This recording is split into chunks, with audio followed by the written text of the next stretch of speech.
Receiving summons and facing aggressive data enforcement is not only stressful, it is demotivating and often crippling for a distressed business.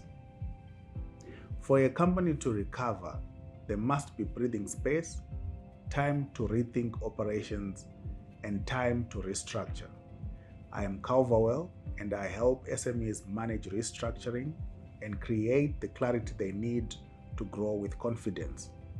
And today we are talking about one of the most important protections in corporate rescue, the General Moratorium.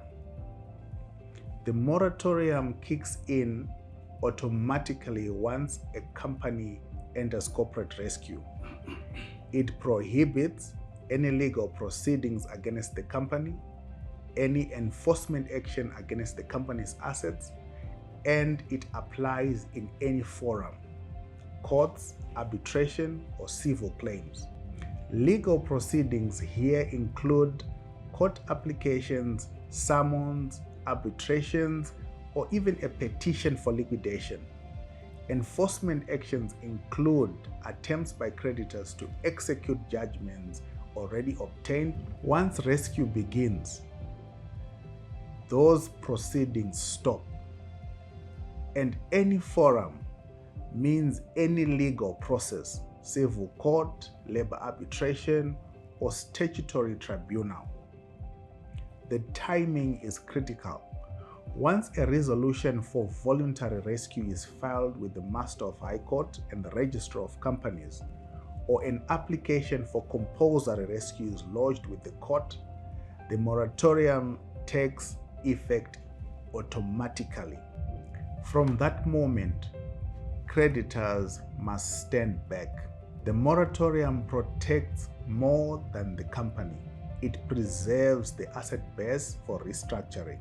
It stops costly litigation, prevents attachment of property, and allows for the rescue practitioner to focus on rehabilitation rather than fighting creditors on multiple fronts.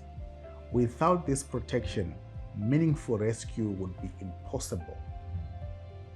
But there are exemptions. The moratorium does not stop criminal proceedings, regulatory enforcement actions, cases involving property held in trust, or counterclaims where the company itself is the claimant. The court may also lift the moratorium if an applicant shows justifiable reasons. For example, if they are disproportionately prejudiced. Likewise, the practitioner may give written consent, often in property disputes such as arrear leases, where a landlord wants to enforce contractual rights.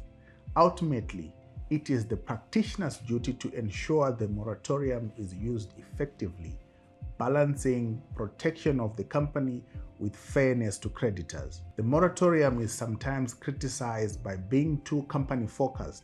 Yes, it suspends creditor rights, but its real purpose is to create trust, buy time, and allow for restructuring that produces better returns than liquidation. If your business is under strain, don't wait until it's too late.